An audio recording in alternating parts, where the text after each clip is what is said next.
Bom dia, boa tarde, boa noite, pessoal. Como vocês estão? Estamos aqui hoje em mais um episódio do Sério Mas Nem Tanto Podcast, episódio este número 85. E hoje vamos falar sobre arquitetura, sensações, experiências, porque a verdade é que um projeto é muito além do que paredes, estruturas. Ele é capaz de despertar sentimentos, emoções, contar histórias e criar memórias. E para falarmos sobre esse assunto, hoje estamos com ele, arquiteto e urbanista especialista em line design e cenografia, proprietário do estúdio LV, um escritório de arquitetura que transforma ambientes em experiências. Atua nas áreas comerciais, residenciais e corporativas, com foco em projetos que unem funcionalidade e emoção. É também apaixonado e tem como hobby ser DJ e fotógrafo de moda, arquitetura e paisagens, mostrando que o olhar artístico vai muito além do papel. E acredita em uma arquitetura capaz de passar emoções e criar memórias. Seja muito bem-vindo ao Sério Mas Nem Tanto Podcast, Lucas Vale. Tudo bom? Um prazer estar aqui. Prazer é meu te chamar aqui para gravar, Lucas. Eu creio que vai ser um excelente episódio aqui hoje. Eu tô com essa sensação e com essa percepção. Mas, Lucas, como eu mencionei para você, antes da gente entrar no tema principal aqui, que vai ser essa parte de arquitetura, experiência, comportamento das pessoas no ambiente ali, eu gostaria agora que você mesmo se apresentasse para a gente. Quem é o Lucas e conta um pouco também da sua trajetória pessoal, profissional, até chegar aqui hoje no Sério Mas Nem Tanto. Quem é o Lucas? Já começa com pergunta difícil, né? Assim, o Lucas é uma mistura de surto com, sei lá, com maluquice, com desespero. Eu sou uma pessoa muito criativa, então, consequentemente, sou uma pessoa muito ansiosa, agitado, 350 volts o dia inteiro, assim, um surto. Por exemplo, tem 3 dias que eu não durmo direito, 2 horas no dia no máximo, pra casa. E a criatividade faz isso com a gente, né? Então, a nossa cabeça não para, a gente tá sempre pensando, solucionando, criando, inventando, brincando. Você tá no meio do banheiro, começa a criar alguma coisa e tem que parar um banho para poder desenhar, ou então ficar gritando na sua cabeça, não lembrar, não esqueceu o que você pensou. Então, o Lucas mesmo, ele é isso, ele é muita energia, ele é muita criatividade, ele é muita arte. Eu trabalhei já, né, como modelo, como fotografia, tive uma época que trabalhei mesmo em relação a isso. E depois entrei para arquitetura, que já era um sonho meu desde criança. E hoje eu consigo unir tudo isso, toda essa experiência que eu tive durante a vida para poder trazer isso para dentro dos meus projetos. Então eu faço projetos bem conceituais, com toda essa bagagem que eu carreguei durante esse tempo.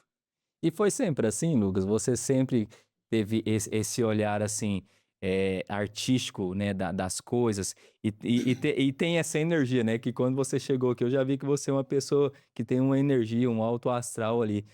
Foi sempre assim? Ou foi os ambientes que te moldaram? Foi as experiências que você teve ali durante a sua vida com as pessoas, o seu convívio? A minha reação mesmo, assim, de atitude, de agir, sempre foi assim, né? Eu fui muito bem educado pelo meu pai e minha mãe ali, mas a criatividade, essa maluquice, inquietude foi sempre minha. Eu lembro que quando eu tinha, sei lá, uns 10 anos de idade no máximo, minha mãe foi dormir, eu peguei todas as velas que tinha na casa, derreti numa panela, joguei em cima da bancada da cozinha, fiz um desenho de parafina, ficou grosso assim. Aí eu fiquei olhando pra aquilo lá, o que que eu faço? Aí tinha uma tinta preta, não lembro por qual motivo, mas tinha uma tinta preta lá em casa, pintei um pedaço da parede da sala com a tinta preta, arranquei a parafina, passei cola cascoresa e pá, grudei na parede. Minha mãe só acordou de manhã, olhou e falou assim: ah, tá bonito, e estava andando. Então eu sempre tive muito isso. Claro que a gente vai aprendendo, vai se moldando com as situações. Hoje eu sei me portar e me lidar com as situações por ser moldado por isso. Na época, como modelo, com trabalho de moda também, acho que isso me ajudou muito, essa parte de saber me portar, de me referenciar também com estilo, com roupa, né? Então, saber o que você tem que usar, o que você deve, o que você não deve, e qual regra você pode quebrar também, acho que eu aprendi muito com isso. Pra mim, arquitetura é muito regra ser quebrada, e eu aprendi muito isso com a moda, porque o principal é quebrar regra. Boa. Já que você falou um pouco sobre essa parte da arquitetura, agora eu gostaria de perguntar diretamente para você o que para você é a arquitetura. Uma pausa rápida para recados importantes para você que está aqui nos acompanhando. Já clique no botão abaixo, no botão curtir, para você curtir esse nosso episódio de hoje. Se inscreva também no canal do Sério Mas Nem Tanto Podcast. Dá um clique aí no botão se inscrever, é muito importante você se inscrever aqui no nosso canal. Ative também as notificações para você ficar por dentro de todo novo episódio que a gente sobe semanalmente aqui no Sério Mas Nem Tanto Podcast. Você dando um clique aí no sininho, você é um dos primeiros a saber a cada novo episódio que a gente sobe aqui no canal. Vários episódios postados durante a semana, várias novidades. Compartilhe esse episódio para mais pessoas, compartilhe em grupos de Telegram, WhatsApp, o próprio direct do Instagram. Vamos fazer um movimento para esse conteúdo chegar a mais pessoas. E comente aqui também o que você espera e deseja aprender com esse nosso episódio de hoje. Então bora lá pro episódio, te espero lá. Para mim, a arquitetura é um cenário. Um cenário, mas eu vejo tudo quando eu vou começar alguma coisa. Eu tenho até um caderninho que eu escrevo, que fica muito bem escondido. Acho que ninguém deve ter visto isso. Que eu escrevo qual é a sensação que eu quero que o usuário tenha quando entra dentro do ambiente. É a primeira coisa que eu faço quando eu vou transformar algum espaço, principalmente quando é só interiores, qual que é a sensação que eu quero passar.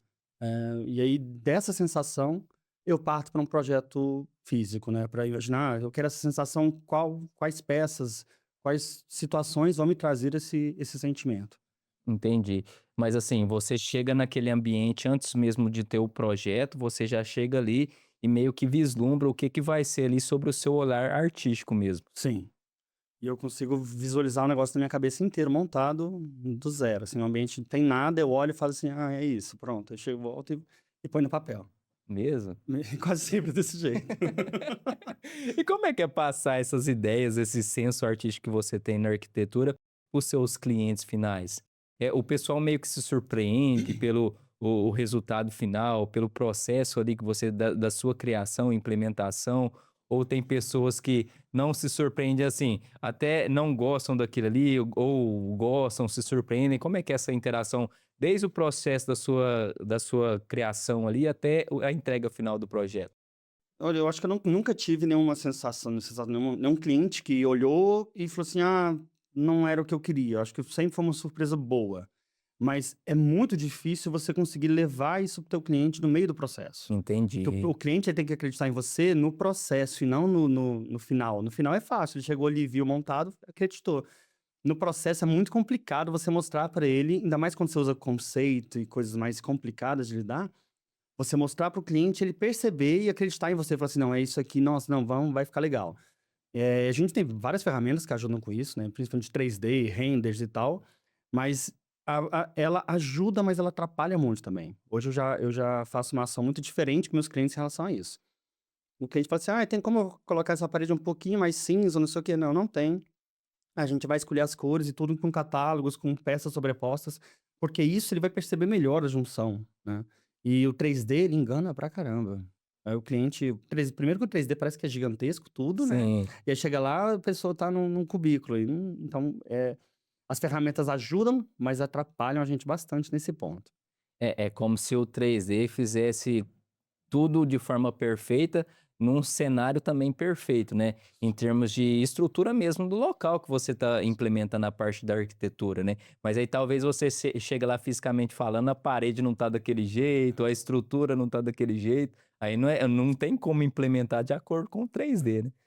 A gente precisa de muito conhecimento técnico e vivência dentro do espaço também, você chegar dentro de um ambiente, conseguir observar e perceber o que acontece ali dentro, porque às vezes a gente projeta algo sem o conhecimento e as ações não vão ser iguais às que você projetou.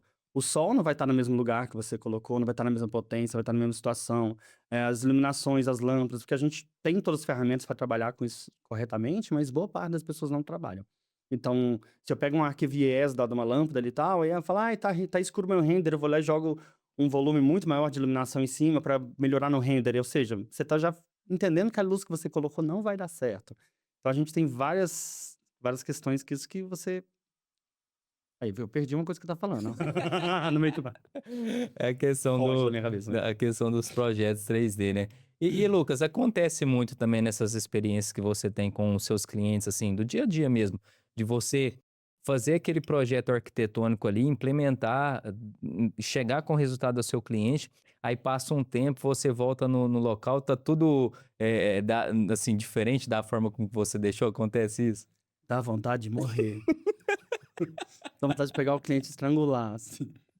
Eu presto serviço para uma rede de hotéis aqui, e acontece muito isso no hotel, por quê? A pessoa chega, ela é um hóspede, ela não tá nem aí pra nada, ela simplesmente entra, mexe, arruma, bagunça. Então tem uma luminária que eu tenho um vídeo no meu Instagram, de eu colando o interruptor da luminária com Super Bonder, pra ver se as pessoas paravam de apagar a luminária. Aham. E elas tiravam pra colocar notebook no sofá, mas era o salão de jogos, não era pra você usar o sofá ali, né? O sofá dali era pro jogo, pra você ficar no notebook, você vai pra outra área. E eles arrancavam a tomada o tempo inteiro. Aí eu colei com Super Bonder, mas conseguiu arrancar. E sempre, direto acontece muito isso. Eu tive uma cliente muito boa, ela era um doce, uma mulher extremamente agradável, todo o processo de projeto com ela foi muito bom. Porque o processo de projeto com obra geralmente não é tão agradável assim. A gente trabalha lidar com obra é um terror. Sim. E aí, por isso que a gente precisa de engenheiro, todo mundo muito técnico para aquilo ser o mínimo penoso possível pra gente. Lucas, é diferente também quando é uma obra, por exemplo, do zero ali, que a pessoa não mora no local, com uma obra que é uma reforma, né? Como exemplo. Reforma é terrível. É muito melhor você fazer algo do zero, muito mais fácil. Porque eu pego um terreno do zero, que eu tenho todo o levantamento daquele terreno, todas as noções, todo o solo, o que que acontece, e aí eu crio em cima daquilo. Agora, se você pegar uma reforma, você não sabe o que que tá atrás da parede, você não sabe o que que tá embaixo do piso. É muito ruim. É, e tem que ter essa a sintonia e a harmonia, né, entre o engenheiro, o arquiteto, o cliente final, para assim ter o resultado esperado lá no final, O né. povo fala muito dessa rixazinha de arquiteto com Sim. dinheiro, mas eu nunca tive problema, sempre foi muito tranquilo pra mim. Meu pai é engenheiro, né, então acho que eu aprendi a lidar com isso. Meu pai é engenheiro, minha mãe é design de moda. Acho que eu fui aprendendo a lidar com a situação. E assim, né, você falando sobre a sua mãe, né, que também design de moda é uma pessoa artística, literalmente, né. E você falando isso me prova que possivelmente ela, te direcionou para essa parte também vendo o seu talento, né. Porque eu penso que todos nós somos criativos, há alguns mais do que os outros, logicamente, mas creio que eu vejo, né, assim, eu tenho a sensação que nós quando criança somos podados, né, a nossa criatividade é podados ali, que nem o exemplo da vela que você deu.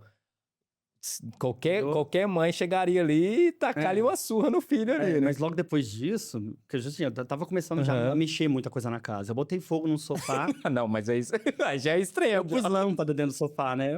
Hoje eu sou técnico de iluminação, conheço muito bem, não vou fazer isso, né. Eu pus uma lâmpada incandescente, o sofá pegou fogo. E aí ela me levou muito pra essa criatividade, mas quando eu comecei a mexer muito na casa, ela falou pra mim assim: "Ó, fica com a varanda da piscina é sua e faz o que você quiser". Então, o que eu tinha de mesada ou o que eu ganhava fazendo trabalho ou outro, eu gastava decorando a varanda da piscina. Olha só. Comprando lâmpada, como não sei o quê. Uma vez eu descasquei a varanda inteira, coloquei várias lâmpadas, porque eu mesmo fazia as coisas. Coloquei várias lâmpadas saindo da parede, assim, ficou bem bonito, mas começou a época de chuva, a umidade veio, eu não sabia isolar direito as coisas, então a parede dava choque. E Lucas, até a gente estava conversando aqui antes, eu estava dando risada também de você falando dessa parte da questão artesanal da coisa da arquitetura, né. Envolve muito disso também? Envolve quando você tem algo mais conceitual. Sim. Porque se você for para o comercial mais comum, você vai pegar tudo de loja, tudo pronto. Agora, quando você vai para um conceitual, você desenha tudo, né? O meu ambiente do Casa Shopping foi tudo desenhado para lá. O tapete a gente desenhou, as luminárias a gente desenhou e eu executei. O banco, a mesa foi tudo desenhado. Eu envolvi 20 artistas plásticos dentro de um hall de entrada. E boa parte das obras desses artistas foram feitas especificamente para lá. Então, é tudo muito manual quando você tem algo mais conceitual, porque não é algo que você encontra à venda o tempo todo. É, e pelo que eu fiquei sabendo, renderam vários frutos pra ti, né? Graças a Deus, eu ganhei como melhor ambiente, né, da mostra, eh, e já me trouxe, diretamente mais clientes também, né, porque você participar de uma mostra assim, é um gasto físico, espiritual, mental e financeiro muito grande. Você termina aquilo exausto, tanto que no dia do final da festa eu tipo assim: "Quero ir pra casa". Uhum. Não queria nem ficar na festa. Ah, e a gente tem que entender que esse marketing é um marketing direcional, indireto, ele não chega em você Sim. diretamente. Mas esse ano a amostra foi muito grande e ela me trouxe, resultados mais diretos. Eu fiquei bem feliz de ter participado, assim. Na verdade, tô até pronto pra outra, já falei pra Thaís: "Me chama que eu tô pronto pra próxima". E Lucas, é assim, né, eu entendo que sim, mas eu quero saber sobre o seu olhar artístico aqui. O ambiente de fato ele meio que molda e até muda o nosso comportamento como pessoa? Sim, a gente consegue, quando você frequenta lugares como hotéis, você pega, ó, Fasano e hotéis, assim, que são extremamente bem pensados em tudo, Você percebe que a arquitetura ali tá tentando te manipular e tentando te levar para certos lados. Mas quando você vai num shopping também é assim, quando você vai num supermercado também é assim, né? O tipo de pé direito, o tipo de música que toca, as cores, né? Então tudo isso tá te direcionando. Por exemplo, um shopping é muito difícil você ver pilares muito finos dentro de um shopping. Sim. Porque como a gente tá num ambiente extremamente fechado, o nosso inconsciente se incomoda com um pilar fino, com uma estrutura tão grande onde você está. Então, geralmente, você pode bater um pilar de um shopping que ele é enorme, mas é todo oco, eles estão Uhum. fininho lá dentro, mas eles disfarçam isso, porque psicologicamente não é interessante. Então, ajuda a você aumentar a sua permanência lá dentro se você está sentindo mais conforto. É, então, restaurantes, tudo a gente usa muito desse tipo de artifício para poder. E é técnica, né? Muita técnica. Para poder pegar o cliente e saber, o que, que vai fazer ele. Eu já fiz trabalhos de boates, trabalhei em boate também, mas já fiz projetos de baladas, de bares. Então, quais são as situações que vão fazer o cliente consumir mais? Qual que é o tipo de coloração, de cor? Por exemplo, você não vai usar azul numa balada, porque é uma luz que ela não serve para agitação naquele ponto. Você tem a agitação, igual a gente fala, da iluminação branca, né, que não é bom, que é uma branca quase azulada, porque faz a gente parar de produzir melatonina e aumenta a produção de cortisol quando é uma luz muito, muito branca. Mas que é um branco azulado. Mas não é o azul de uma balada, por exemplo. Se você tivesse aquela azul de academia, nunca devia estar aquela luz azul de academia ali. Então, a gente tem que saber a técnica para saber fazer. Como que eu vou agitar? Como é que eu vou acalmar? Como é que eu vou fazer o cara falar mais baixo? Como é que eu vou fazer ele respeitar o melhor o espaço que ele tá usufruindo? É muito louco você falar isso, porque é totalmente uma coisa analítica mesmo, né? Tem que analisar o que que eu quero passar mesmo, falando num cenário empresarial, né? O que que eu quero passar ali para os meus possíveis clientes, até para os meus colaboradores, as pessoas que circulam pelo ambiente ali, né? As informações, né, do ambiente tem que estar de acordo com o que eu quero passar. Porque ao invés de eu aproximar, eu vou repelir ali nas pessoas que passam por aquele ambiente, né. Esses atrás eu fiz só um reajuste muito pequeno num restaurante, que o dono reclamou, falou: "Lucas, ó, tá consumindo pouca bebida alcoólica e as pessoas estão falando muito alto aqui dentro". E aí eu peguei boa parte da iluminação e coloquei um filtro laranja. Um filtro desses que a gente usava em balada antigamente, uma Aham. gelatina, né. Eh, por quê? Porque o filtro, ele aqueceu bastante, as pessoas acalmaram, ficaram mais quietas, deixou o ambiente um pouquinho mais intimista, então ela percebe que ela não precisa ser ouvida pela mesa do lado, então ela fica quieta mais no canto dela. E também, como aumenta o aconchego, a tranquilidade, já aumenta o consumo de bebida alcoólica. Então tá saindo mais vinho, tá saindo mais uísque, drink, e as pessoas estão falando mais baixo no ambiente agora. É mesmo? Que loucura é essa, Lucas? E foi uma coisa super simples, eu peguei um filtro lá, cortei, falei: "Põe aí". Resolveu. Aí eu tenho que te perguntar agora, não tem jeito. Tem muita coisa que é óbvia pra você que o pessoal ignora nesse meio? Nossa, muita, muita. Aí eu passo na metade dos bar na frente e xingo, falo: "Pelo amor de Deus, como é que faz isso, cara?". Primeiro, as pessoas estão usando fita de LED agora, que é pra iluminar Sim, como efeito. sim. Então a gente tá ficando ofuscado, né. A gente tá dirigindo, passa uma fita de LED na cara da gente, assim, que tá soltando 1.800 lumens na minha cara. Impossível isso. E luz branca em restaurante, bar, aquelas luz fria. Ai, reflexo de som. Então o som reverberando muito nos materiais, isso incomoda demais. Então você pode ir em alguns restaurantes que são legais, você coloca a mão embaixo da mesa que você sente que tem espuma acústica embaixo da mesa. Então você percebe que já tem um trato melhor, que você tá mais tranquilo ali dentro. É, as pessoas vão muito esse é muito do efeito manada também, né. Determinada talvez, assim, num setor específico, num local específico, aquela forma, né, de ter aquele ambiente daquela forma realmente está tendo efetividade, né, enquanto negócio. Mas talvez para outro setor, né, outra empresa de outro segmento totalmente diferente não vai fazer sentido. Mas a pessoa vê aquilo ali: "Nossa, tá muito bonito. Eu tenho que levar para o meu negócio ali, para minha empresa". Mas só que não necessariamente, né, aí cria esse efeito manada e é o oposto do resultado desejado, né. Ó, um exemplo bem fácil de você perceber, tá, né, muito eu odeio falar que tá usando, eu odeio falar que tá na moda, eu não acredito em tendência, então, mas vou usar, falar: "Tá usando", É aqueles varalzinhos de luz, né? Que é aquele monte de luzinha. Sim. Aí a pessoa compra na loja, ela já compra com a lâmpada certa, uma lâmpada O meu não pequenininha. chegou ainda. Tomara que não chegue. Extraviou. Aí chega, tipo, na hora que você compra na loja, veio com a luz certinha, Sim. tudo bonitinho, luz pequenininha, com lumens baixo, com uma cor melhor. Aí vai queimando, a pessoa vai lá no supermercado e compra uma gôndola. Uma lâmpada luz fria branca de 900 lumens, 1.200 lumens, e coloca no mesmo varalzinho. Aí você parece que você tá tomando sol ali. Dá pra ir de biquíni, passa um bronzeador e fica lá embaixo tomando sol. E se você passar na metade dos bares da cidade, tá aquele varalzinho com aquela luz forte, assim. Aí você fica grilado quando você vai. Nossa, dá vontade Pra de não, falar, caramba. pra não falar outra coisa, você fica muito. Dá vontade de falar, oi, por favor. E Lucas, tem muita diferença nessa tratativa da arquitetura, assim, se a gente for comparar, né, pontos residenciais, pontos comerciais, corporativo, e até eu te pergunto também, hoje os seus maiores clientes são, em geral, é uma média geral ali de cada segmento, seja residencial, comercial, corporativo, ou não? Você tem um nicho maior de atendimento hoje? Meu maior nicho hoje é o corporativo. Eu faço bem mais corporativo e, assim, dou graças a Deus, porque eu gosto muito do corporativo. Assim que eu formei, o meu primeiro projeto fora do trabalho foi um corporativo, né? Eu trabalhei no escritório da Uniub no Emas, então ajudei a fazer parte daquele projeto do Mário Palmério, do hospital. Sim. E foi um projeto bem bacana de participar com a Carmen, que era a diretora do curso e a gerente teto de gerente do escritório, então ganhei muita gama ali com ela, foi muito interessante. E aí logo depois eu fiz o meu primeiro projeto que foi pra Quanta, que foi o Edifício Alegro, e eu fiz toda a parte de interiores da área em comum, então piscina, salão de festa, até o garfo e a faca que estavam no salão de festa, Olha, eu que escolhi, então a gente entregou o prédio com tudo isso pronto. E aí nisso eu falei: "Cara, é com isso que eu quero ficar, é com o corporativo".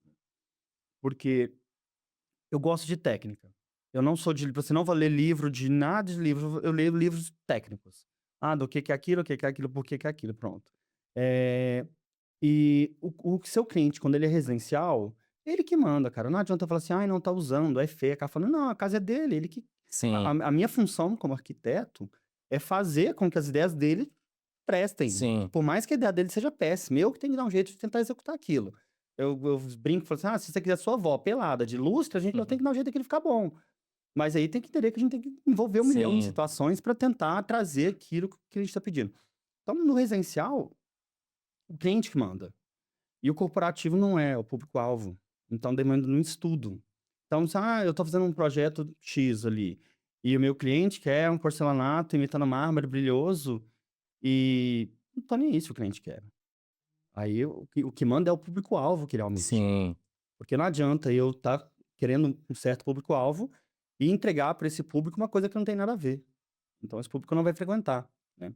É a mesma coisa que eu pegar, eu quero abrir um bar alternativo e colocar lustre de cristal lá dentro com pompas e circunstâncias. O público alternativo não tá afim disso.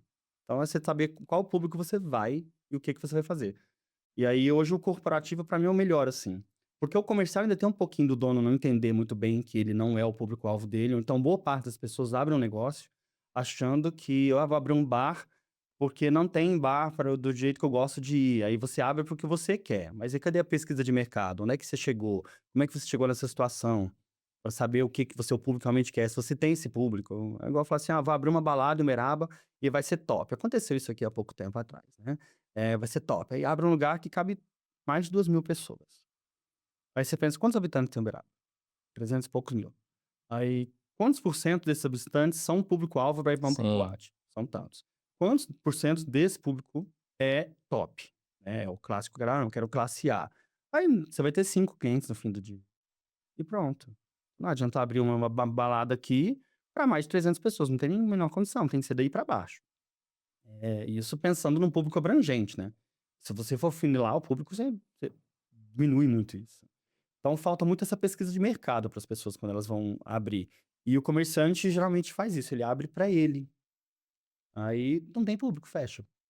é como se, por exemplo, eu comecei um negócio aqui, né, a minha empresa, só que eu não vou abrir ainda um local físico, não tenho isso em mente. Aí eu começo a ter um faturamento mínimo ali, eu sei lá, seja um produto ou um serviço que eu entrego, aí não, agora é hora de eu abrir um espaço físico para mim, mas não tem critério nenhum de abertura, né? Não faz essa pesquisa de mercado para ver o público, não faz pesquisa de mercado para ver o melhor local da cidade que ele precisa abrir para ter mais, trazer mais cliente para dentro da empresa dele, não vê essa parte da arquitetura e da construção do prédio ali para ele também trazer mais clientes. Então, assim, vai virando uma bola de neve, né, Lucas? E lá no final, a curtíssimo prazo, a tendência da empresa, do empresário é quebrar. E acontece muito isso do cliente. Ele tem que entender, as pessoas têm que entender que o arquiteto ele é um profissional muito abrangente. Você forma em arquitetura e você trabalha em várias áreas possíveis. Você vê arquiteto trabalhando em 1 milhão de situações. E então, tipo, você vou construir um negócio. Cara, antes de comprar um terreno ou de usar algum lugar, já chama o arquiteto. Sim, Porque ele vai te ajudar a definir se aquele terreno, se aquele local é bom realmente. Ah, qual que é o público desse local, dessa área. Então, ó, não, dessa área que não é bom isso. Você tem que ter, as pessoas têm que entender que o arquiteto tem que chegar no início de tudo. E acontece muito de um cliente, principalmente comercial, ele te chama quando o negócio falta 1 mês para inaugurar. eu acho que é a maioria das pessoas, né? Eu vou precisar do arquiteto só na hora do acabamento, do final Isso. ali. E aí ou você tem que sair quebrando um monte de coisa, porque não tem os pontos que você precisa, não tem um monte de situações, ou vira um Ctrl-C, Ctrl-V de revista de arquitetura, sabe assim? Ah, gostei disso, põe, gostei daquilo, põe, e no final vira um negócio que nada faz sentido com nada, nada conversa com nada, e já. Agora eu tô entendendo, Lucas, porque muitas pessoas acham que vocês arquitetos são malvadões, porque deixa pra chamar lá no final, aí tem que estruturar novamente toda a construção, ué. Hoje eu evito ao máximo pegar clientes que já estejam naquele meio de caminho mais para Aham. final. E eu também sou muito realista com o meu cliente. Eu chego nele e digo, eu tenho um cliente em Goiânia que é muito bom, já fiz 4 projetos para ele. E aí ele falou para mim assim: eu quero isso aqui. Foi em junho, mais ou menos. Eu quero reformar um apartamento pro Natal. Eu falei, tá, só se for pro Natal de 2026, porque o desse não vai ser. Ele, como assim? Eu falei, não fica pronto. Você quer fazer o quê? Pintar a parede. Aí, pô, luminária, no máximo gessinho, beleza, dá tempo, mas reformar, trocar piso, ele queria quebrar parede, quebrar quarto e montar closet, blá blá, mais com planejado. Impossível. E assim, tem gente que vai falar assim, eu consigo, vai fazer. Vai ficar ruim. Bem ruim. É, aí assim, né? É tentar ser ágil, talvez até visando o barato, mas o barato sai caro lá no final, né? E o tempo que você poderia, assim, eu vou agilizar aqui para entregar antes, não fica bom e você vai ter que reformar e gastar mais energia para pegar bem depois, não vai ficar do jeito que você queria ali no final. E uma coisa que eu vi que você falou também aqui sobre esse comparativo que eu mencionei para ti, você me retornou sobre a parte comercial, a parte residencial e corporativa, que eu vi que pela sua resposta, a parte corporativa meio que deixa você aplicar o seu tom literalmente artístico, né? E eu vi que a parte comercial e residencial meio que te limita, né, ao seu cliente final, porque é muito sobre isso, igual você falou, né? A residência e o comércio é muito sobre o dono do imóvel ali, do comércio. Agora, o corporativo é mais sobre os outros, né? As pessoas que estão em volta, né? Não propriamente sobre os proprietários daquele negócio. O corporativo ele te deixa muito mais aberto, e uma coisa que eu amo no corporativo é que ele sabe quanto ele tem.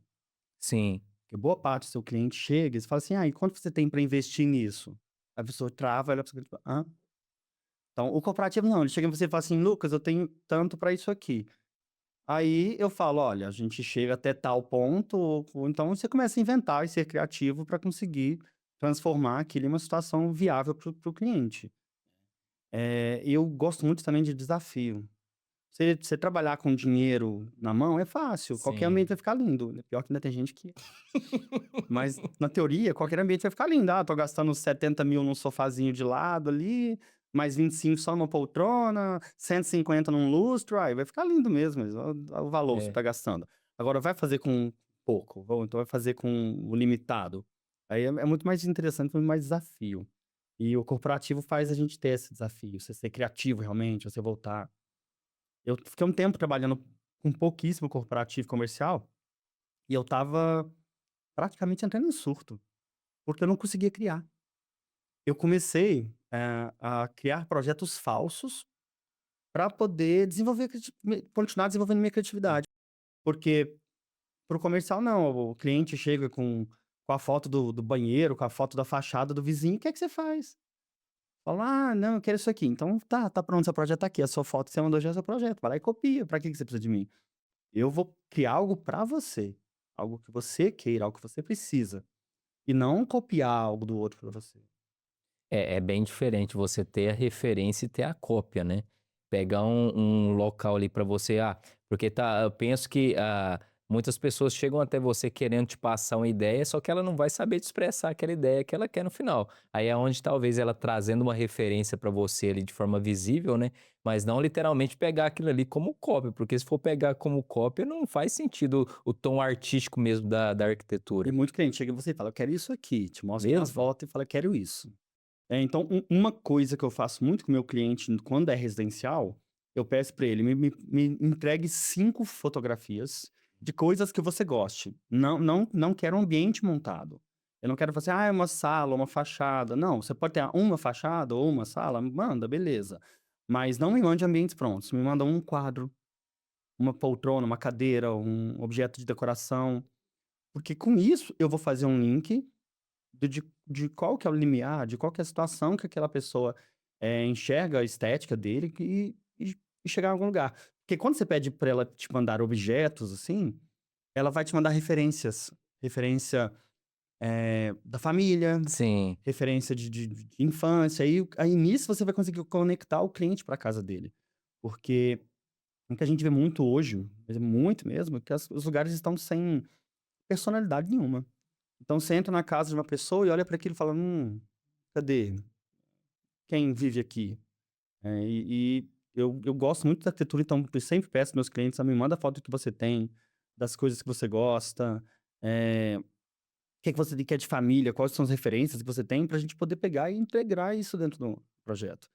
O projeto que eu fiz da casa dos meus pais, por exemplo, que é um projeto bem bacana, mas não tem nada disso postado, tem que terminar o planejado lá pra pra postar. Eh Eu fui pegando várias referências. Então, o lustre da sala de jantar, eu peguei a grade, que era da janela que ficava na frente da casa, e coloquei ela pendurada no teto e coloquei umas cúpulas.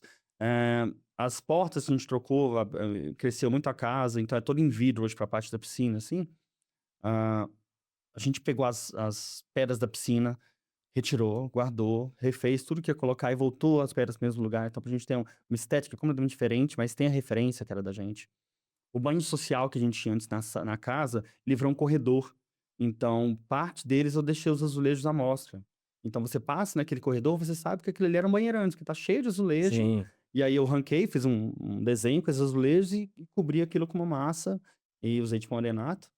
E a gente tem aquela estética de memória. A porta antiga da casa, ela tá exposta em cima da antiga marquise também do telhado, que a casa ficou muito mais alta. A marquise antiga do telhado, ela tá no meio da sala, e aí a gente usa aquilo para pôr as lembranças da casa, da família. Então a porta antiga da casa de madeira tá apoiada com a guirlanda de Natal que não sai de lá, fica o ano inteiro na porta de lá. Então a gente tem que criar esse tipo de memória para o cliente. E não falo que essa estética que é uma estética que vai ser agradável para Sim. todo mundo. Ela é agradável para os meus pais, para eles funciona, mas a gente tem que ter essa referência do cliente para trazer para o seu cliente as memórias que ele tem, para ele saber quem que ele é, de onde que ele veio. Porque senão É, esquece.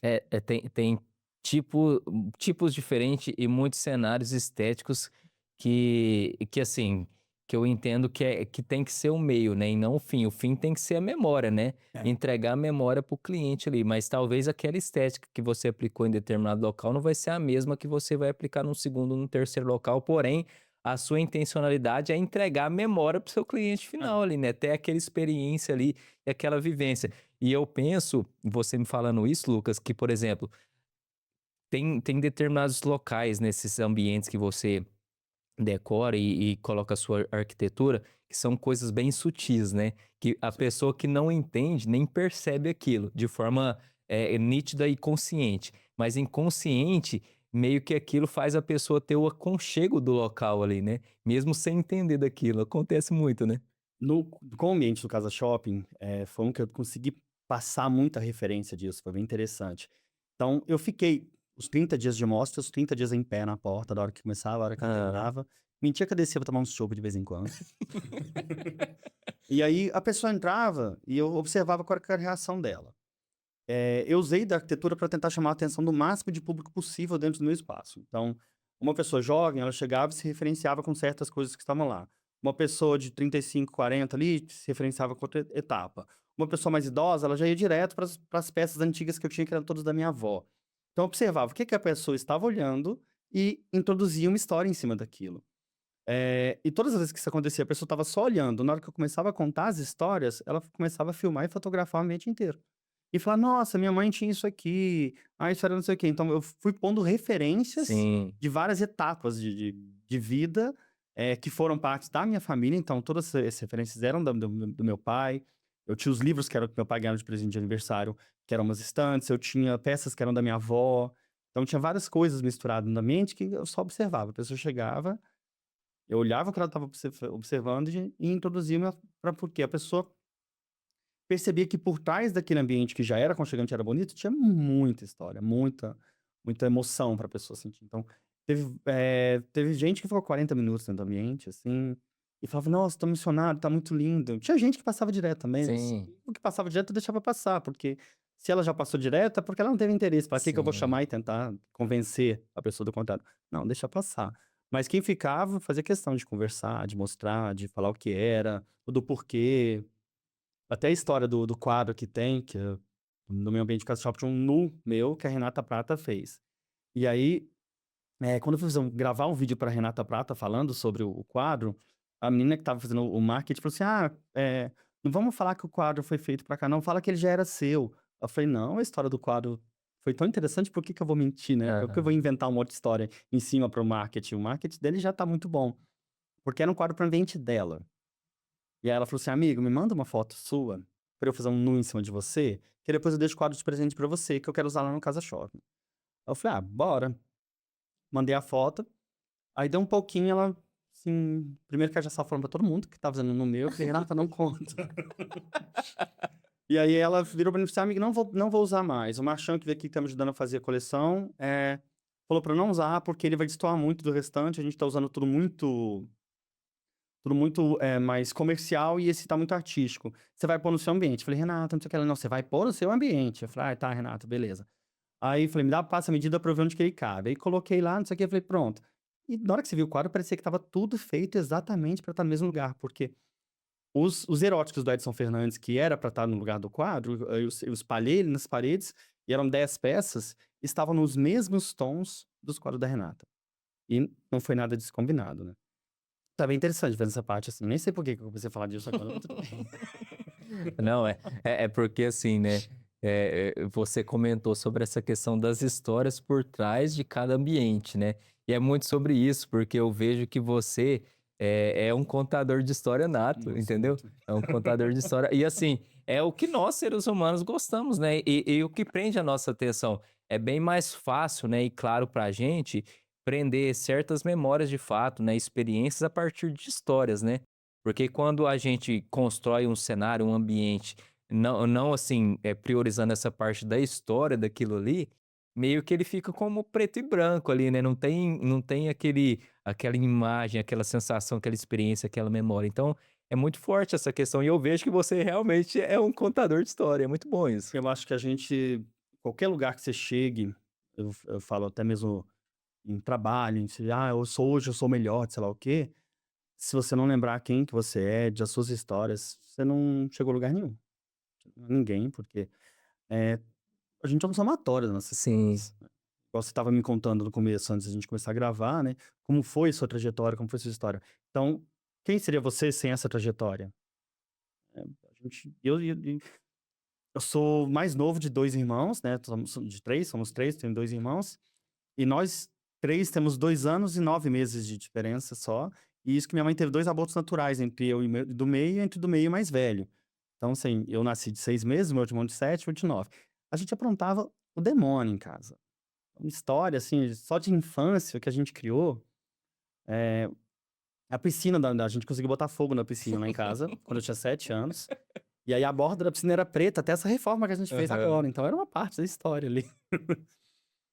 A gente é feito de história, eu gosto muito disso, de trazer, de lembrar, de estar num lugar assim, um dia eu tô não tô me sentindo muito bem em casa, eu tô num dia um pouco mais melancólico, olho para o lado, vejo uma coisa ou outra.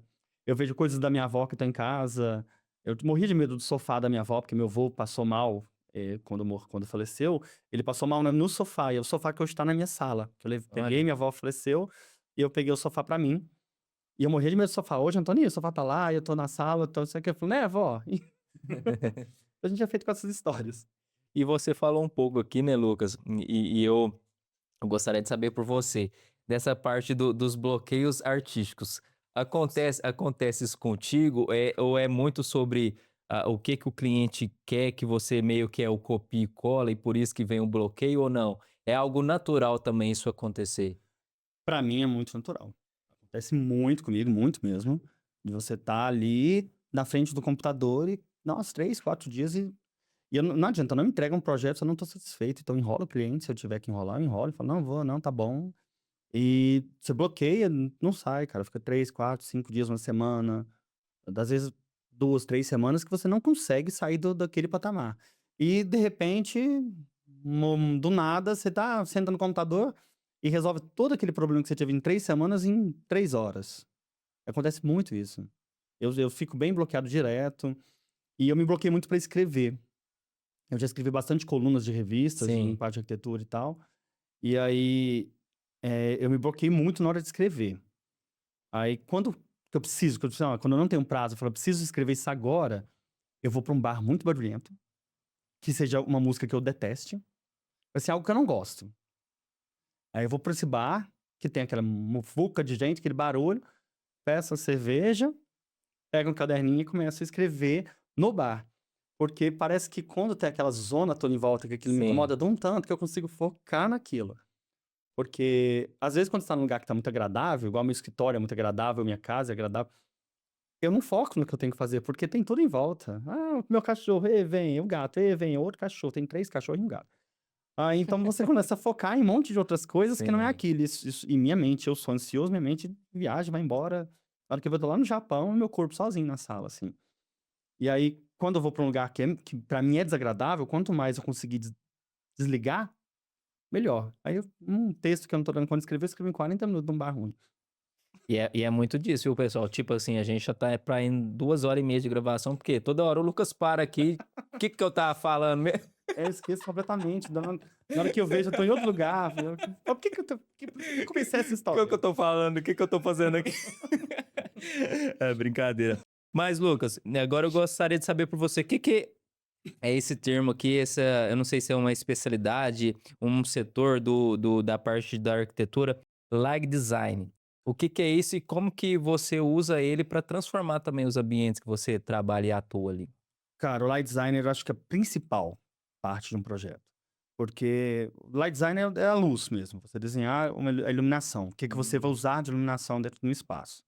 E tem uma frase do Oscar Niemeyer, que é claro que eu não vou saber ela de cor, lembrar exatamente, mas ele fala que a iluminação consegue uma boa iluminação consegue salvar qualquer projeto ruim, e uma iluminação ruim consegue estragar qualquer projeto bom.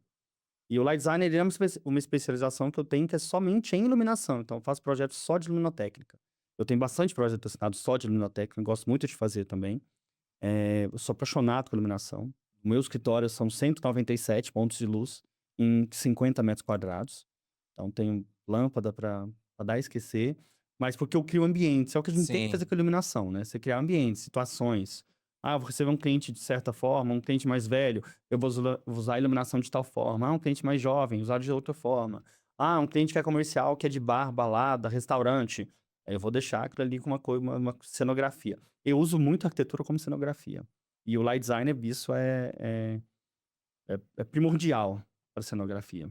e as pessoas nessa questão da iluminação do ambiente, você vê que erram muito se tratando de quantidade de iluminação, alta quantidade, baixa quantidade, ou até mesmo o local que coloca a iluminação. Quais principais erros que você vê no ambiente se tratando especificamente da iluminação? O principal erro é que lâmpada a gente não compra no supermercado. Não é na gôndola eu ia falar o nome do mercado, não é na gôndola do mercado que você vai comprar lâmpada, né, aquela que tá 6.500K, nunca na vida, pelo amor de Deus, corre. E a gente tem hoje em dia se você for seguir um projeto com as legislações, a legislação te exige o mínimo, e o mínimo é muito ruim, o mínimo é uma porcaria. Então, eu preciso de um ponto central num um ambiente. Aí eu chego lá, põe um ponto central e coloco uma porcaria de uma lâmpada redonda lá, que ela ilumina o negócio de forma geral, que é péssima. E isso não te traz nenhum tipo de sensação, nenhum tipo de conforto. Aí você ainda põe uma lâmpada que vai te abaixar, aumentar o nível de cortisol, né? Então você já começa a. Você tá doente dentro de casa e não percebe que simplesmente pode ser uma iluminação mal planejada. Como uma pessoa muito ansiosa, muito agitado, eu tenho parte da minha iluminação na minha sala laranja. Aquele laranja de jardim mesmo. Lâmpada de jardim. Aham. Não é um amarelado igual essa lâmpada que tá atrás de você, não. É laranja mesmo. Por quê? Porque nós vai chegando mais pra fim da noite, eu soco tudo naquilo laranja e pronto. Aí eu sei que naquilo já começa a baixar a minha vibe e falar, nossa, espera aí, tá na hora de Lucas Vale dormir. E pro âmbito corporativo é muito importante a iluminação até pra produtividade das pessoas, né? Sim, sim, muito. E a gente hoje tem muitos estudos em cima de iluminação, então a gente trabalha com iluminação estática, que é só uma coisa branca na cabeça de todo mundo dentro do escritório o dia inteiro, e aquilo é péssimo. E hoje a gente já tem as iluminações que elas elas seguem o ciclo circadiano do sol, então ela começa durante o dia com uma iluminação um pouco mais amarelada, em torno de meio-dia até umas 15 da tarde, ela vai estar mais branquiçada no escritório e sozinha ela passa por aquilo mais amarelado no final de novo. Que é a mesma coisa que seu corpo perceber o movimento do sol ali, tá a pina, não tá, você tem que estar agitado ou não tá. Porque se você ligar uma iluminação extremamente forte e branca às 10 horas da noite, seu corpo vai entender que o que é meio-dia, vou trabalhar. É isso que ele quer, na cabeça dele é isso que tá acontecendo. E quando você vai fazer um projeto, que você consegue conciliar o ambiente fechado com a iluminação do sol ali? Você implementar no ambiente a iluminação do sol, fica bacana? Muito, mas é muito difícil de fazer. É. É muito difícil você ter os projetos bem executados para isso, ainda mais quando se for um projeto só de light designer, eu tenho que trabalhar em cima da iluminação, a iluminação em cima de um projeto de uma outra pessoa. E às vezes a pessoa não se atentou a certos detalhes, ao posicionamento do sol. A gente vê muita fachada em vidro com sol poente, então aí aquela pessoa que está trabalhando ali, ela precisa usar de cortina, ou seja, ela não pode blackout praticamente, ela não vai poder usar de quase nada da iluminação natural. Sim, Então é uma problemática muito grande dentro dos projetos. Você conseguir, utilizar a iluminação natural e a ventilação natural também. sim. A gente aqui tem mania de cobrir tudo, fechar tudo por ar-condicionado e lâmpada. É o que Aí acontece. você chega cedo no ambiente, quando você vai sair já tá de noite, fala: "Ó, É, já acabou o dia". é o que o Isso. shopping faz com a gente pra gente não perceber que Sim, tá gastando dinheiro e sim. tempo, né. Ah, eles são estratégicos então. Mas E você faz parte disso, né, sim, Lucas? adoro. É tão bom. Mas eu acho que é muito legal quando você vai num lugar e percebe que aquilo tá sendo feito pra te manipular. Fala assim, Sim. você olha e fala: "Não, que FDP, olha o que você tá fazendo pra me manipular aqui". Ai, Acontece muito, é sim, divertido. sim. É, o pessoal usa muito da estratégia de fato mesmo para a parte comercial da coisa. Em cima disso eu te pergunto, essa parte de arquitetura, iluminação, eu implementando de forma eficaz na minha empresa, ali no meu negócio, eu consigo vender mais? Com certeza, muito mais, muito mais. E não só da iluminação, da arquitetura inteirinha. Eu igual falei, eu consegui só colocando um filtro na lâmpada, fazer o pessoal vender mais bebida e parar de gritar dentro do restaurante. Então, se você consegue fazer as pessoas agirem de acordo com o que você precisa, usando arquitetura e iluminação. É, você vai moldar, não que o seu ambiente tem que se moldar ao comportamento das pessoas. Você vai moldar mudar o ambiente para sim moldar o comportamento das É. pessoas ali, né? Para meio que induzir, talvez o pessoal entenda que manipular é uma coisa forte, né? Mas é assim, é basicamente realmente induzir a pessoa a tomar aquelas determinadas ações, né? De forma inconsciente ali, né? E quando você chega nesses ambientes, você já nota isso, né? Não, às vezes direto me passam pra trás também, eu só falo assim: "Ih, acho que eu fui enganado". Acho que Mas me você nota, você enganaram. nota. É igual quando você entra num provador de roupa ali, assim, aí você olha e fala assim: "Nossa, tô bonito". Tá mesmo, tá tudo ali feito pra te enganar, pra achar que a roupa tá linda, aí você chega em casa, tá uma bosta. É, o espelho te deixa mais magro. A iluminação vem de lateral pra não te dar sombreamento, nada de luz em cima, porque não te gera Aham. colheira. Aí você fala: "Nossa, a roupa me deixou tão linda, tô até mais jovem". Tá nada, Ixi, rapaz, tá sendo enganado mesmo. até no provador o pessoal manipula e eu não tinha nem noção disso, olha só. Esses atrás a gente pegou um projeto e aí foi pra trabalhar uma parte na hora de fechar a compra. E a pessoa, não, mas aqui é só para o cliente pagar, a gente não precisa dar muita atenção. Eu falei, moço, é aqui que você mete a facada nele. É onde ele tem que se sentir mais confortável. Porque a hora que ele tá fazendo a pior parte, que é pagar. Sim. Não adianta você fazer encheção de saco com o cliente lá, você servir champanhe, café, ir atrás, fazer um monte de situação com o seu cliente e na hora de pagar você esquecer que ali que ele tá sofrendo. Não, não. Na hora que você tem que dar uma puxacinha. Oi, e aí? Olha que gostoso que tá aqui. Que bom, saia feliz com as suas compras. Passa pela aquela experiência ali, aí chega no pagamento, fica ali 20 Ah. minutos numa fila ali em pé. E geralmente você pode perceber que os lugares onde a gente paga é sempre o pior, o mais feio. Sim, Você vai, tipo assim, você tá no verdade. hotel, a recepção, na hora de você encerrar a conta, é sempre chato. Na hora que você fala, tem que fazer check-out, que saco.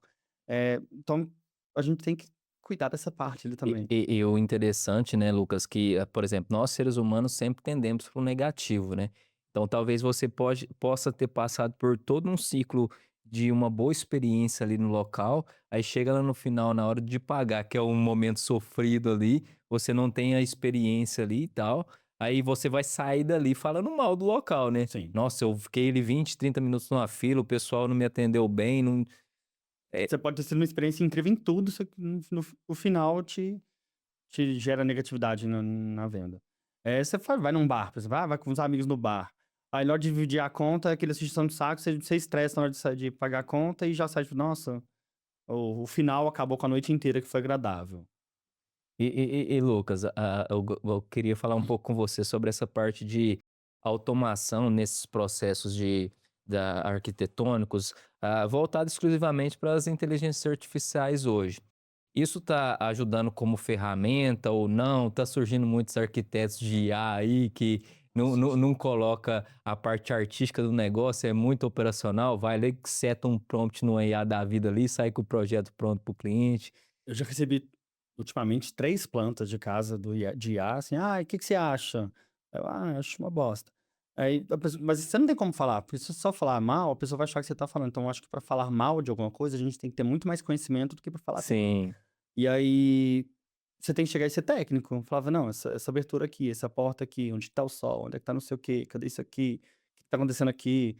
Um um colega meu mandou uma planta de IA que ele fez pra casa dele dias atrás, que tinha um corredor de 90 por 90 com 4 portas, assim, sabe, tipo assim, você chegava, abria uma porta, aí tinha uma porta, uma porta, uma porta. Eu falei: "O que que é isso aqui?" o labirinto. É, deve ser pra brincar da porta do Faustão, vai ser alguém correndo de lá, né, aquele.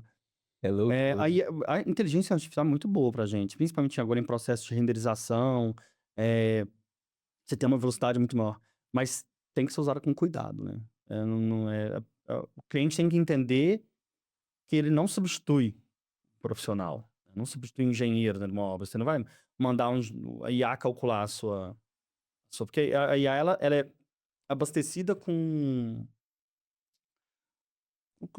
a rede. Então, dentro da Sim, rede, a gente tem um monte de informação errada. Você joga na IA, eu vou ser bem sincero que, assim, eh, eu usei ChatGPT umas 3 vezes e foi há 2 semanas atrás, nunca tinha aberto. E foi para um texto, para sim. terminar um texto. E aí eu mandei para o ChatGPT e falei: "Nossa, que bosta", e voltei a escrever o texto sozinho, não gostei. Mas eu sou uma pessoa que tem Sim. dificuldade de aceitar o novo, não parece não, mas eu sou, Mesmo? eu sou um pouco careta. E eu tenho dificuldade de aceitar o novo, eu tenho ódio quando um programa muda o template, assim, aparece, eu falo: "Cadê a porra do botão que estava aqui?" Eu fico sempre nervoso. Ficou um tempão ali para conseguir Ah, otimizar e aprender sobre a aparência do software, quando você aprende, eles eu acho que atualiza. é muito bem-vindo, mas, tem que saber usar e eu tenho dificuldade. Na iluminação tem muita coisa boa, igual eu te falei desse ciclo circadiano, tem muita, você fazer automação que você consegue deixar a sua casa, sua empresa inteirinha usando desse ciclo circadiano, sabe? Abrindo as cortinas e fechando na hora certa, luminárias que têm sensores que sabem se a iluminação está sendo suficiente ou não. Eh E ela se autodimeriza. Isso gera ecologicamente é muito bom, porque você dimerizar uma luminária que não está precisando de toda a potência, ela tá dando 100%, só tô precisando de 50, eu vou aumentar o tempo de vida útil daquela iluminação. E Sim. ainda vou abaixar o meu consumo energético, né, então a atuação para esse ponto com IA é muito interessante.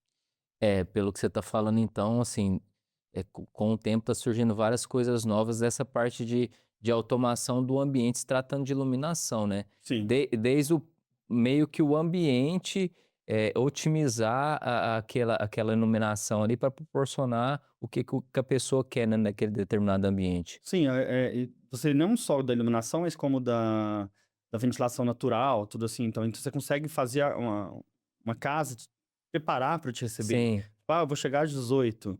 Aí ela, qual que é a temperatura, qual que é a iluminação, como é que ele gosta, né? Então a casa, ela vai. Você tem várias IAs, eu não lembro o nome agora, mas que elas estão começando a pegar como você age dentro de casa. E aí, tipo assim, eu tô no meu escritório, tem a IA, e eu tô na minha casa, tem IA. Eu saí estressado do escritório, a IA tá vendo que eu estou estressado, ela já vai chegar em casa com um plano de relaxamento. Ou eu tô tranquilo em casa, e ela vai chegar e te receber normal, sem tá, sabe assim, sem ter nenhum tipo de efeito, né? Você tem muita é é tecnologia interessante nesse ponto. é uma conexão e uma integração, né, entre pessoa e ambiente. E Lucas, falando sobre a sua demanda hoje de clientes ali na ponta, os seus clientes estão mais voltados aqui em Uberaba, que a gente está gravando hoje, ou você atende mais pessoas fora aqui de Uberaba? Você falou que atende hoje mais a questão corporativa. Conta pra gente como é que é essa gama sua de clientes hoje e para esses clientes que você atende fora daqui, como é que funciona a interação? É de forma remota ou não? Você tem que ir até o local? Explica pra gente um pouco sobre o seu atendimento final para os seus clientes hoje. Eh, Hoje, eu acho que 90% dos meus clientes estão fora de Uberaba. Tô até tentando lembrar aqui, mas eu acho que eu não tô com nenhuma obra ativa nesse momento em Uberaba. De interiores, eu tô com projetos de interiores, mas ainda não começaram a ser executados. Entreguei 2 apartamentos ontem, então, tipo, não tá mais na conta. Aí a minha interação com o cliente, ela é mista. Tem a parte que eu me desloco até o cliente para poder observar, principalmente assim, não adianta eu criar um projeto, principalmente corporativo. Um corporativo, eles: "Ah, vou criar um prédio de consultório", que é um que eu tô fazendo agora em Formosa, 600 camas aqui. Aí, por exemplo, vou criar um prédio de consultórios lá. Eu preciso saber qual que é o meu entorno, porque o meu prédio tem que se identificar, a minha edificação tem que se identificar com o entorno. Eu não posso criar um monstro para ficar perdido lá no meio do nada, todo mundo fala assim: "Nossa, aquela ameba ali, aquele negócio horroroso, o que que é aquilo, né?". Então tem que saber qual que é o meu entorno, qual que é, como que a cidade usa, quais são os principais prédios da cidade, o que que tem neles, qual que é o tipo de arquitetura que tem neles, porque eu tenho que me identificar com isso e criar a partir desse entorno. Então eu vou, o primeiro encontro é sempre pessoalmente, eh, depois eu volto para apresentação de pré-projeto, e aí todas essas conversas intermediárias são feitas de forma à distância, e depois para finalizar tudo ali eu volto para entregar. E aí obra também é remoto, aí quando tem necessidade o cliente paga para que eu me desloque até lá. Mas é são poucas vezes que eu desloco, a não ser quando é obra muito perto, tem algumas coisas assim, tipo Frutal, Pirajuba ali que próximos daqui, facinho, 100 quilômetros eu tô lá rapidinho. Mas como Goiânia, que tem muita coisa, Anápolis, Formosa ali, não tem como eu me deslocar o tempo inteiro. E eu tenho que, por exemplo, cobrar uma diária, mais meu deslocamento, mais o desgaste, mais uma hospedagem. Então eu evito ao máximo de ter a necessidade de ir. E quando é corporativo assim, geralmente essas empresas e pessoas, eles já têm um as pessoas, como é que fala, gente? Uma equipe Uma envolvida mesmo, né? equipe, isso, ele já tem uma equipe. E aí eu só preciso, me alinhar com a equipe deles e pronto. Que aí pra eu não ter a necessidade desse deslocamento direto, assim, de toda hora ter que estar saindo. Mas eu saio bastante e adoro estrada. Eu adoro pegar estrada, adoro ficar ixi, você soluciona igual banho, né, no banho você soluciona muitos problemas, você tá tendo Sim. banho. A estrada pra mim funciona da mesma forma, tipo assim, do nada eu, nossa, pensei não entendi uma coisa que tá dando errado num projeto, aí eu tenho um grupo comigo mesmo no WhatsApp que eu fico mandando: "Ô, faz isso, faz aquilo, resolve aqui". E aí então gosto bastante de pegar a estrada, não ligo quando eu tenho que deslocar não. Na verdade eu acho ótimo. Porque, tô indo lá, eu vou fazer uma coisa que eu gosto, que é sair andando, ainda Sim. tô recebendo pra isso, é tão bom. É quando a gente se pega, né, pensando com os nossos pensamentos ali, né, a chance da gente criar a partir disso é muito forte, né, Lucas? E assim, voltando para a parte artística, da coisa, da parte da arquitetura, eu vejo que vários artistas, se não todos, né, têm a assinatura do artista ali na obra. Qual que é a sua principal assinatura hoje nas suas artes ali como arquitetura? Eu não sei te responder essa pergunta, mas pelo fato, assim, muitos amigos meus chegam, eh, e falam assim: "Não, foi você que fez não sei o quê, não foi?" Eu falo: "Ah, foi". "Não, tá na cara, estava na cara". Mas eu não sei o porquê disso, assim, porque pra mim, toda essa parte mais conceitual e mais, exacerbada, meio maluca que eu tenho, é natural pra mim, então eu não consigo perceber isso como algo diferente. Eu não consigo entender o porquê que as pessoas olham pra aquilo e falam: "Nossa". Tá até mesmo no meu escritório, quando as pessoas vão e falam: "Lucas, que é isso? Que loucura que é essa?" Eu falo: "O quê? Essa roupa velha?", sabe assim? Aquele meme: "Ah, essa roupinha velha". Então, eu não sei qual que é o meu diferencial nesse ponto. Eu tenho uma imagem um pouco forte, que eu entrego nos meus projetos, mas os meus projetos têm uma presença marcante, tem uma questão forte. Eh, eu uso muito ângulos e coisas longínquas, então, assim, eu pego espaços pequenos, eu não subdivido eles, como se: "Ah, vou pegar aqui, colocar um painel aqui, de fora aqui, outra coisa não", porque isso eu tô diminuindo. Então sempre tenho, trabalho com alongamentos dos espaços e tal, e tem uma estética, eu não vou falar carregada, assim, não é carregado, pra mim não é carregado, porque as coisas se conversam, carregado é Sim. quando não conversa, né. Mas eu sempre fui muito minimalista. Na minha cabeça, com as minhas coisas, com as minhas situações, era tudo muito minimalista. Eu comecei a criar uma arquitetura um pouquinho mais exacerbada com a junção das minhas memórias. Que assim, quando eu saí da casa dos meus pais, falei assim: "Tá, quero ir embora, beleza".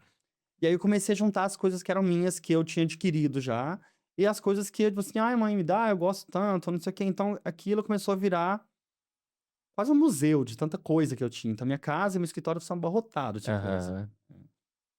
E todas elas têm história.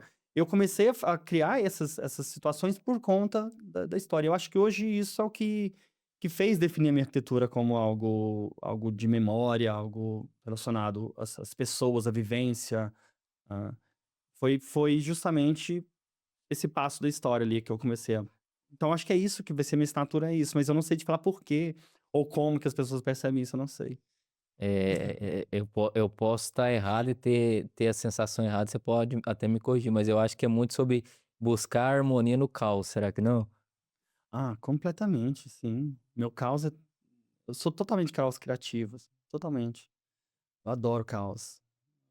Mas ao mesmo tempo, por exemplo, eu treino ouvindo música clássica, Sim, porque aquela música da academia me irrita pra caramba. Uma coisa ruim, com compasso péssimo. Eu adoro música eletrônica, mas assim, as que sei. tocam ali são horríveis. Então eu treino com música clássica.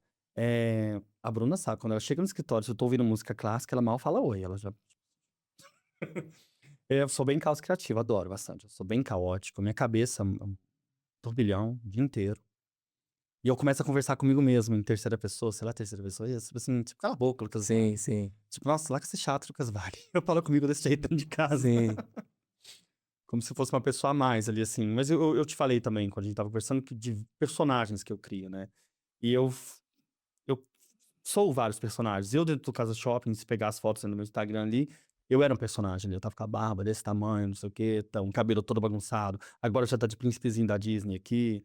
Eh Sei lá, 5 meses atrás eu estava com o cabelo raspado no zero, 8 meses atrás eu estava com aquele platinado, loiro, que até a foto minha do perfil do Casa Shopping era o loiro platinado. Então eu vou criando esses personagens pra lidar com o meu surto. Mas, como eu te falei também, eu sou uma pessoa extremamente careta. Não, mas assim, falando assim, né, é uma opinião minha também, eu acho que a gente conversa pouco com nós mesmos. E falando assim, racionalmente, como a única pessoa que a gente vai conviver, né, desde o nosso nascimento até a nossa morte é nós mesmos, né. E assim, não faz tanto sentido a gente não conversar com nós mesmos, né. Talvez assim, é uma inversão literalmente de lógica, né, tipo assim, a pessoa que conversa com ela mesmo, ela tá fora da bolha ali, até pode ser rotulado como louco ali, né. Mas eu acho que talvez é o contrário, né, quem não É. conversa consigo mesmo ali, que talvez a tendência dele ali é ser um louco, O né. desenvolvimento pessoal nosso, a primeira coisa que a gente tem que entender é a gente. Sim, Eu acho que hoje eu tenho um bom autoconhecimento de mim, do que eu gosto, do que eu sou, do que eu faço. Antigamente eu tinha dificuldade de falar não, hoje eu falo não na cara, eu falo: "Não". Pronto. Nós somos o nosso pior inimigo e nosso melhor amigo. Então, se eu não tratar bem, vai ser cada vez pior mesmo. Só surto. Lucas, agora a gente tá indo para o final, eu quero saber um pouco mais sobre essas suas outras paixões, esses outros os hobbies, né, que você passou para mim aqui, que é a questão do DJ, de você ser DJ, a música, a questão de você da fotografia, de você fotografar paisagens, a parte da arquitetura, modelos, a parte modelo. Conta um pouco pra gente sobre esse, não sei se é o personagem, se é a sua paixão secundária, se é a sua paixão principal, sobre esse Lucas aí. Eu acho que nessa época eu nem sabia que era personagem ainda não, sabe? Eu só era meio surtado mesmo. O modelo foi que apareceu, eu fui numa festa, quando eu tava com, sei lá, 15, 14, 13 anos. Uhum. Fui numa festa com meu irmão e aí uma pessoa chamou a gente para fazer um editorial. Isso foi no sábado, na segunda-feira a gente tava fotografando um editorial pra Zump. Falida não, gente, assumida, desaparecida Zump, né? Que era maravilhosa a marca. E aí eu entrei, fui fazendo coisa, mas nunca foi um modelo bom. Eu trabalhava em Goiânia, um mercado extremamente comercial, e eu tinha quase 40 quilos a menos, então era uma vareta, um negocinho, pesava 49 quilos com 1,81 de altura. E um rosto extremamente exótico, então isso nunca me foi muito favorável para aquele mercado, era favorável para mim em outros mercados. Então eu nunca trabalhei muito em algumas coisas legais, vi algumas coisas interessantes, aprendi muita coisa interessante, porque assim, eu me enfiava, uma amiga minha ia fotografar, e eu já tava amigo do fotógrafo. O fotógrafo, Lucas, vem também. Aí acabava que eu fazia foto junto, e depois fotografava a menina junto também, criava cenário. Eu comecei muito a brincar com cenografia nas festas que eu fazia em casa, que eu adorava receber meus amigos em casa, na casa dos meus pais. E nos ensaios, então fazia cenário para as fotos dos amigos, as coisas assim. Então nessa época eu nem sabia o que eram os personagens que eu ia criar na minha vida, assim, não. O DJ, eu sou um DJ extremamente egoísta. Porque eu tô ali só pra me divertir. Eu não tô nem aí se você não tá gostando. Então eu toco, mas assim, eu toquei muito com a Dani Salsa, tocava bastante, porque a gente tinha uma dupla que chamava I'm Famous Beat. Acho que é cada coisa que a gente faz na vida, né? E aí, eu tinha essa dupla com a Dani, toquei bastante com a Dani, toco alguns coquetéis, algumas coisas assim. Vou tocar num coquetel de uma amiga minha, dia 7 agora também. Mas, então tem que tocar pra partes que são, principalmente coquetéis, coisas que são mais tranquilas, porque pra uma balada, assim, eu gosto da balada, vou tocar uma balada, mas eu vou tocar pra mim. Sim. E aí no coquetel não, no coquetel a pessoa não vai ficar te pedindo, toca Raul, né? Ela vai simplesmente ficar quieta na dela ali e eu vou tocar pra me divertir. Então eu sou um DJ bem egoísta, eu gosto bastante. Mas eu adoro música, eu gosto muito de música. Então eu tenho uma percepção ali, até nos eventos que eu faço com o Casa Shopping, tudo, tinha uma playlist inteiramente feita já por mim, ficava lá tocando. Muita gente me pediu essa playlist, a gente passava o QR Code. Mas eu acho que, assim, hoje eu vejo que tudo isso foi o que me formou como essa pessoa conceitual e mais surtada. O que eu sou hoje foi esses personagens que eu fui criando, assim. O DJ é um que eu gostava muito. Eu gostava muito de modelo, porque eu nunca me entendi como uma pessoa bonita. Hoje vou fazer 39 anos, ano que vem eu faço 40, né? Então hoje eu consigo ter mais uma autoaceitação. Esse é um grave problema meu. Eu nunca fui de me autoaceitar, de me entender bem com as coisas. Hoje eu consigo ter essa autoaceitação. Então o modelo foi um que me ajudou a perceber isso. Me ajudou a perceber como que eu queria que as pessoas se sentissem, então eu me vestia de acordo com aquilo. Ou eu vou fazer isso, ou vou fazer aquilo, o que que eu tenho que usar, o que eu tenho que fazer, como que eu tenho que me portar. Então eu fui aprendendo com o modelo. E o DJ foi mais por brincadeira mesmo. E a parte da autoaceitação, eu sou uma pessoa muito crítica. Extremamente crítica mesmo. Todos meus amigos falam, mas Lucas, você é crítico demais. Fala, gente, tá, normal, acontece. Mas, assim, se eu sou crítico com você, comigo eu sou 100 vezes mais. Sim. Eu sou extremamente autocrítico. Igual eu te falei, não consigo terminar um projeto assim, o povo fala, Lucas, tá lindo. Eu falo, não tô achando, eu não consigo terminar, eu não vou parar de mexer. Eu vou fuçar até resolver chegar num ponto que eu acho que tá o especial. Então, eu sou esse personagem meio autocrítico também. E no final eu posso te contratar e você me entregar tudo, né? O cenário, a parte arquitetônica, aí eu vou inaugurar, você toca ali, tira a fotografia. Isso, já aconteceu isso várias vezes, tá? Principalmente loja de roupa, eu faço a loja e toco no final do evento. Toco no evento, tirar foto. E acontece muito também de eu criar um projeto que é só arquitetônico, a pessoa só paga o arquitetônico, eu falo assim, não vou deixar ninguém estragar meu interior. Aí eu entrego o interior de graça. Porque eu falo, não, depois vai fazer um negócio que eu não quero, que eu não gostei, eu entrego tudo. Eu falo, toma de presente pra você. Ai, muito bom esse Agora o episódio de povo vai hoje. usar isso pra mim, né? Vai usar pra contratar ele só no arquitetônico. Inclusive, eu já trouxe um contrato para assinar aqui, que eu vou contratar ele hoje já. Mas, Lucas, agora eu gostaria de te fazer uma pergunta muito séria. Isso lá vem. A mais séria aqui do nosso episódio de hoje. Eu consigo criar experiências, memórias, projeção de futuro, sonhos inesquecíveis nos meus clientes, nos seus clientes a partir da arquitetura? Ah, com certeza. Muito fácil. Porque memória, a gente tá criando memória o dia inteiro. Eu tô criando minha memória com você aqui agora. Entendeu? Isso aqui vai ficar pra mim, uma coisa que eu fiz que foi interessante, então tô criando minha memória aqui agora. Então, é só você perceber e captar. Eu vou pegar um cliente, vou captar, vou entender, igual eu falei sobre o meu ambiente lá, eu observava que a pessoa estava olhando e ia em cima daquela situação dele. É, eu acho que isso é uma regra. Você falou agora, é uma regra. E acontece casos que, para você, você tem a percepção que você entende mais a pessoa do que a própria pessoa? Ah, sim, Mesmo? tem. Eu tenho uma cliente que assim, eu tenho alguns clientes que viraram amigos meus, e eu tenho uma que assim, ela fala assim, ela já me chama assim, louca, voltou. Aí eu falo as coisas, não, por que você não faz isso? Ela, ai, Lucas, por isso que é bom falar com você, porque assim, você sabe na hora o que é que eu tô precisando. Mas é muito mais fácil a gente saber o que a pessoa próxima tá precisando do que o que a gente tá precisando, porque a gente não conversa com a gente, não fica lá dialogando. Então é muito mais fácil eu observar você e perceber que você tá precisando disso ou daquilo, do que eu ser olhar pra dentro de mim e falar, estou precisando disso. Lucas, gostou do papo? Foi ótimo, Curtiu? bastante. Ó, já tá dando ali quase 1h30 de gravação já, ó. Se deixar o dia inteiro. Só foi hoje também. Só foi.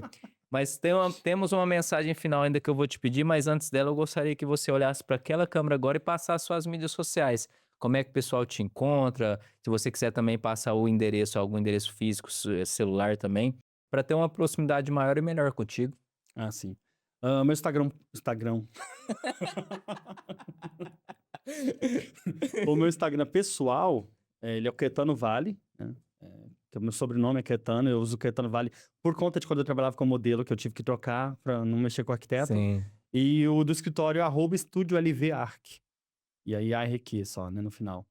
E aí no Estúdio LV também já tem meu contato lá pro WhatsApp, tem um link lá, super direto pra Boa. WhatsApp.